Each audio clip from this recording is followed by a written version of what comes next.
Proverbios 12:21, una hermosa promesa. Ninguna adversidad acontecerá al justo, mas los impíos serán colmados de males.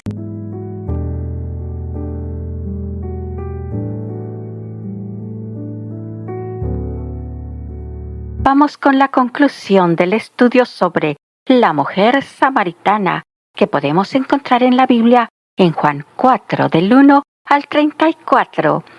La samaritana y el agua que no se encontraba en el pozo.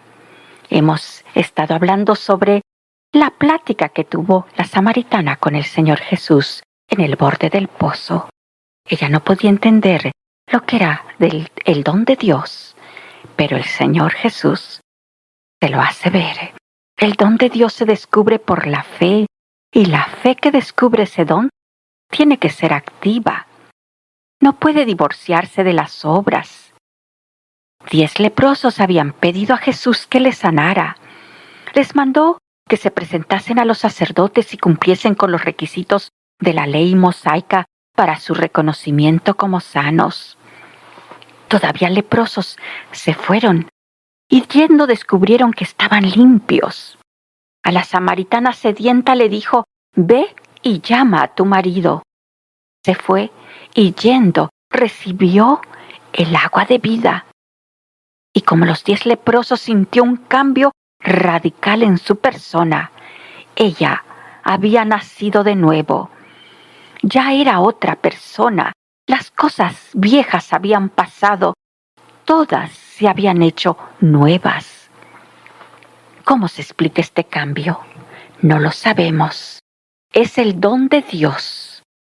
Solamente sabemos cuáles son las condiciones para recibirlo. Hay que sentir la necesidad y todo el mundo la necesita, porque Romanos 3:23 dice: «Por cuanto todos pecaron, están destituidos o alejados de la gloria de Dios».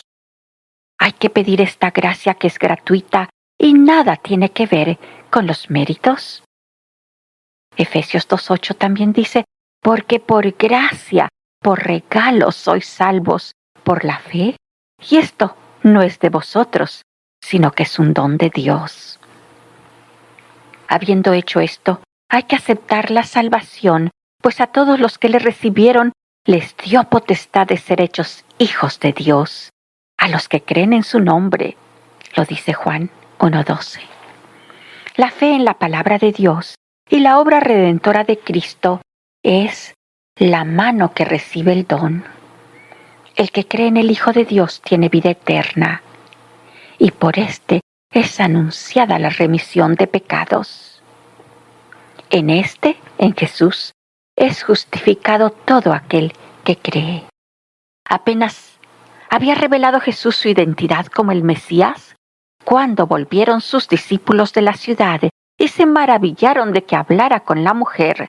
¿No comprendieron que en aquella samaritana, de raza despreciable y de antecedentes deplorables, Jesús vio un alma que valía la pena salvar, y a esta, que con sinceridad buscaba la luz, le había comunicado ya la profunda declaración sobre la verdadera adoración y la sublime revelación de su identidad como el Mesías, con el fin de librarla del pecado para servir a Dios en espíritu y en verdad. La samaritana tenía ya sus instrucciones del Señor y las puso por obra. Olvidándose de su cántaro por el gozo que llenó su corazón, se fue apresuradamente a la ciudad para anunciar lo que había hallado, diciendo a todos cuantos se encontraba: «Venid, ved, un hombre que me ha dicho todo lo que he hecho». Quizá este es el Cristo. Aquí vemos un marcado contraste entre la actitud de los samaritanos y la de los judíos con respecto al Mesías. Esta era política, pero la de los samaritanos era enseñada. «Él nos anunciará todas las cosas», dijo la mujer, y se dio por convencida cuando Jesús hizo precisamente esto. Su mensaje a sus paisanos era: «El Mesías nos anunciará todas las cosas». Jesús de Nazaret hace precisamente esto. Luego, Jesús de Nazaret debe de ser el Mesías. Los samaritanos, deseosos de saber por sí mismos si esta noticia era cierta, se encaminaron al pozo. Muchos de ellos, convencidos por el razonamiento de la mujer, creyeron en él y le rogaron que se quedara con ellos a fin de enseñarles más. Estaban los discípulos escandalizados en gran manera, primero por causa de la mujer y ahora por la invitación para prolongar la estancia en Samaria. ¿Qué haría Jesús? Miró a los discípulos con pena y miró a los samaritanos conmovido. Luego optó por quedarse con ellos unos días.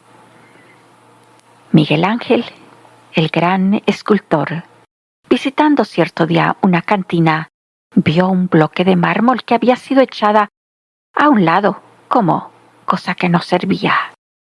Otros escultores habían notado sus defectos y lo habían rechazado, pero no así el más insigne de todos los escultores.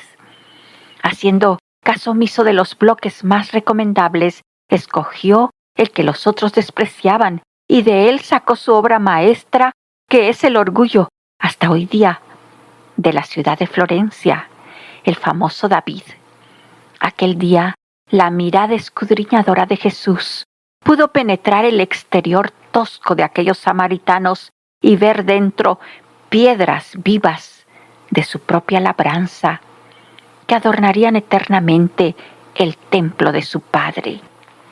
Y muchos más creyeron por la palabra de él y decían a la mujer: ya no creemos por tu dicho, porque nosotros mismos hemos oído y sabemos que verdaderamente este es el Salvador del mundo, el Cristo.